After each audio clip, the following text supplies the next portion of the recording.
In this video, I'm going to talk about my top 10 albums of January 2023. These are all albums that I consider to either be hard rock or heavy metal, and the rule is they have to be released in January of 2023. This is a monthly roundup that I'm planning to do throughout the year if this video does well. So I have 10 picks. Let me count down from 10 to 1. At number 10, I have Catatonia with Sky Void of Stars. This is an album I was not too enthusiastic about at first, but it makes my list because there are a few songs that I have been listening to on repeat since the album came out. The song I've been listening to the most is Colossal Shade.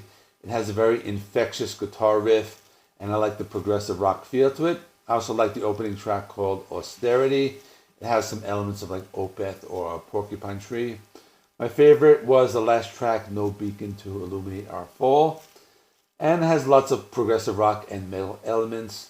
The problem with this album is that it dragged a little bit in the middle. That's why it's not higher, but still good enough to make my top 10. At number 9, I have Disease by Blue Fire Horizon. They are a metalcore band from Wisconsin. What I like about this band is that they don't sound like every other metalcore band. They more or less walk the line between metalcore and deathcore, so they have a unique style. The thing that stands out on this album are the vocals. They can go anywhere from the clean vocals to the heavy metalcore vocals to brutal deathcore vocals. My favorite song would be Progress. That's just a high energy song with tempo changes. My second favorite was Cannibals, where I really like the heavy deathcore vocals. And my third favorite was Where Agony Ends. They incorporated a little bit more keyboards, some more traditional guitar playing, and a cool guitar solo. For that reason, it comes in at number 9. At number 8, I have Raised on Heavy Radio by Ronnie Romero. He's a vocalist. He probably puts out about 3 or 4 albums every year, whether it's his own band, Lords of Black, or he's appearing on a Michael Schenker Group album or guesting on some other album. He seems to be all over the place. It's a follow-up to an album he did last year called Raised on Radio, which I didn't review because the songs didn't really appeal to me. But on this follow-up, he does covers of some heavier bands, and what I liked is that he picked some songs that were a little more obscure, songs that you don't really hear being covered by other bands that much. So some of the covers include The Battle Rages On by Deep Purple, Fast as a Shark by Accept, Hallowed Be Thy Name by Iron Maiden, A Light in the Black by Rainbow, and The Four Horsemen by Metallica, amongst others, but a really good covers album, and I don't always like covers albums. And number 7 is Turbid North with The Decline. The 3-piece band, they play post-metal mixed with heavy doom. They reminded me a lot of Cult of Luna, and they have these really big, bombastic guitar riffs and lots of dissonance. The band is originally from Alaska. They're currently based in Fort Worth, Texas, but if you look at the album cover, it's just very cold and dark, and that's what the album sounds like. It's their 3rd album. They took a short break and they got back together in 2022 to record this. And as you can see from the cover art, it's just very dark. The band was going through some tough times and they channeled a lot of that darkness into this album. The album has themes of depression and mental illness. The storyline is more of a science fiction nature, but the recurring theme in the album is how a person can completely just hit rock bottom and destroy themselves. My favorite song was track number 3 called Slaves. I like this one. It's just not very slow. It has thick bass guitar sound, lots of tempo changes, and overall a good song and a good album from an underground band. At number 6, I have Silver Bullet by Shadowful. They are a Finnish power metal band. This is their 3rd album. What I like about this band is that it's traditional power metal, but it has a little bit of an edge to it, and not just that happy fantasy-based power metal. You do get that on this album, but it's also, there's a bit of classic heavy metal. You got a song like Shadow of a Curse with like fast rhythms and some heavier, chunky riffs. But on this album, the vocals are mostly like the power metal style vocals. But there are a couple songs I like. One song I like called Dusk of Dawn. They slowed down a little bit on that one. Another song I like called Night Hunter, more along the lines of like Judas Priest, with heavier, chunky riffs. But they do have like a little symphonic element as well. But it doesn't like overpower it. So I really like this album. I didn't get a chance to review it, but it's very solid. At number 5 is Twilight Forest with At the Heart of Wintervale. They are a symphonic metal band from Sweden. They play music. It's very epic and over the top. The type of album where all the songs and lyrics are fantasy-oriented stuff like dragons and queens. It's very melodic, heavy metal and power metal. It's a lot of it's fast-paced. You have the big operatic style vocals and something like the band like Dragon Force.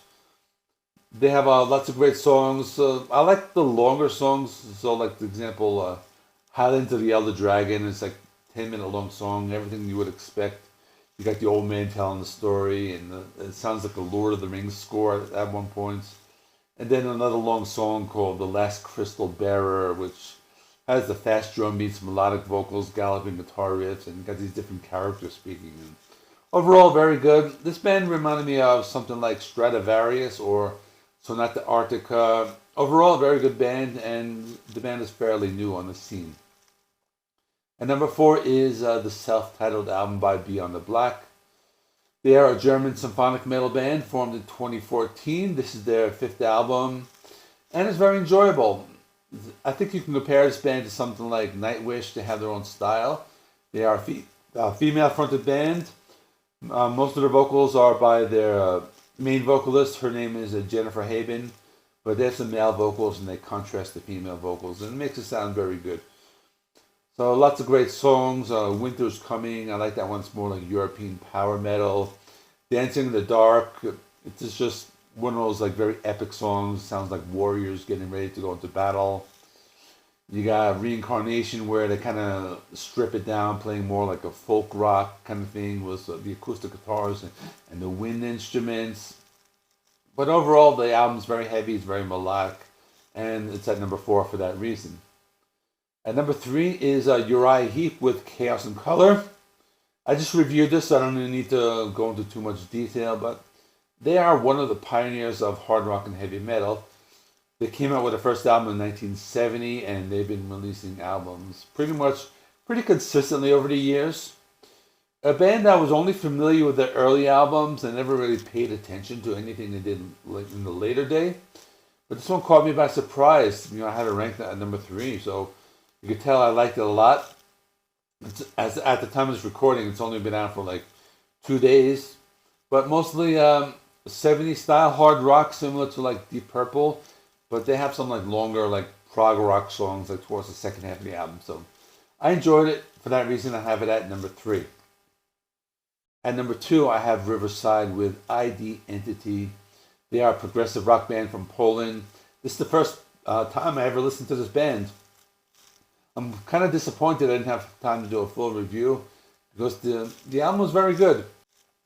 I enjoyed this and actually went back and listened to the rest of their albums, being that this was the first time I ever heard of this band. And it's just really good progressive rock. They mix lots of electronics, something similar to like Rush in the 80s, maybe like Radiohead, but they also have like some like heavier distorted guitars and some elements of like heavy metal. But I like a lot of the songs on the album. You got the 13-minute epic song. It's called Place Where I Belong. And this one just has lots of stuff going on. You got the Pink Floyd, psychedelia, acoustic guitars, just everything going on in the song. And the other song I like called Self-Aware, which has that like modern rock kind of like repetitive intro. So I like that one. But this album mixes lots of styles. They do it very well, and I didn't have time to review it, but I have it at number 2 because it was that good. But my number 1 is Obituary with Dying of Everything, and this one is number 1 probably just by a little bit because that Riverside album was very good. But this is solid death metal. Obituary is a band that they're very consistent. They've been putting out good albums. I also did a ranking video. You can check that out on my channel. But this is one of their best albums in a long time. So you have the Fast and Furious tracks of like Barely Alive, and then some like the slower stuff with My Will to Live. And you have lots of distortion, lots of like dissonance. John Tardy's vocals sound just as good as he did back in 1989. And it's a really great album, a good contender for best death metal albums of the year, even though it's still only January.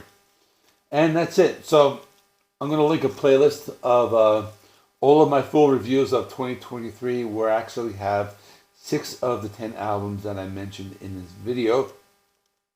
I tried to keep this video brief. I know it's going to be like 10 minutes plus. But that is all, but you can see the full reviews in that playlist.